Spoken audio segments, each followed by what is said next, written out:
Raza Sardo Negro.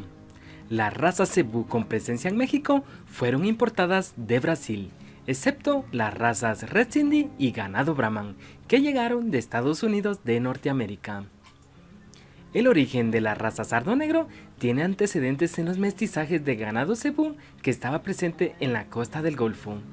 El resultado de estos cruces dio lugar a ejemplares de gran porte, en temas de pelaje de color blanco y negro, con algunas coloraciones pardas o coloradas, las orejas de color negro, la piel oscura, las mucosas bien pigmentadas.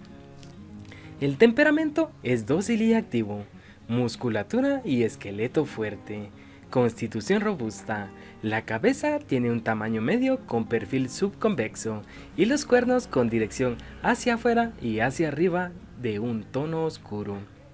Miembros largos, fuertes y con buen aplomo, de pecho amplio, de buena capacidad torácica, el costillar profundo y arqueado, los flancos amplios, la jiba bien implantada y en forma arriñonada, dorso y lomo anchos y largos, la cadera con sacro poco saliente.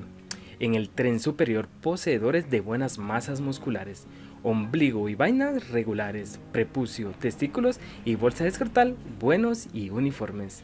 La ubre de la vaca cuenta con excelente conformación, está cubierta con una fina piel, igual que las tetas, ya que son de buen tamaño, lo que favorece el ordeño mecánico. Todas estas características mencionadas anteriormente son transmitidas a su descendencia, razón por la cual la raza Sardo Negro tiene mucha demanda en los climas tropicales. Los terneros logran buenos pesos al momento del destete y buen incremento de ganancia de peso posterior al destete. Si se realizan cruces con razas criollas o europeas, se pueden obtener ejemplares con buena producción lechera.